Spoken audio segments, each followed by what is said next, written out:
is something that you build. Like, I never forget, I was on a podcast one time, and this dude goes, "You were blessed with a strong mind." Like, the hell are you talking about? I was blessed with a strong mind. That's something that you have to develop. You develop that over years, decades of suffering and going back into the suffer. That's why a lot of people who graduate Navy SEAL training, they want to know, like, I talk about very openly all the time. A lot of guys don't want to go back into that water. Don't want to go back into the hard stuff. Maybe not anything hard in life. Once you get through it, it's like you become a POW. Like, how many POWs want to go back to POW camp? None. When something sucks so bad in life, this is on this that we're talking about now, very few people want to go back. They're happy they graduated. I realized I'm the same way. I don't want to go back. I have to go back. I must go back, because that is exactly where all the knowledge of my life exists, was back there, and what you're talking about.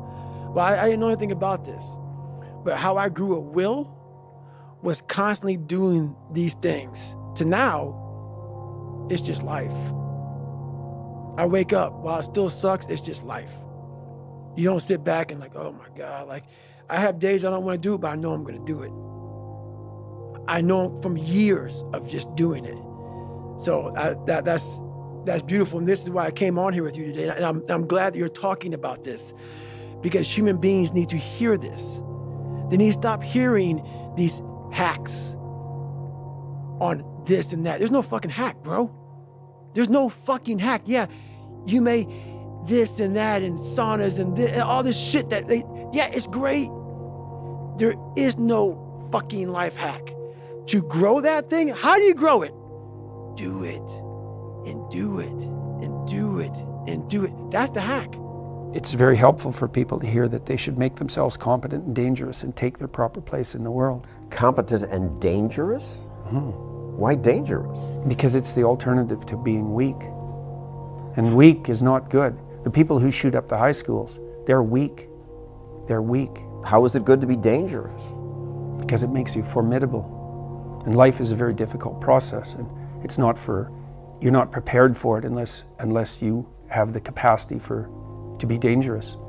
That doesn't mean that you should be cruel. It doesn't mean any of that. There's a statement in the New Testament, the meek shall inherit the earth. But the meek isn't well translated. It means something more like those who have swords and know how to use them but keep them sheathed will inherit the world. That's a way better way of thinking about it. You have to be powerful and formidable and then peaceful, in that order, right? And that's not the same as being naive and weak and harmless, which is what young men are being encouraged to be. It's like, that's a very bad idea. It's a very bad idea, because naive, weak, and harmless means that you can't withstand the tragedies of life. You can't bear any responsibility. You'll end up bitter. And when you get bitter, then you get dangerous.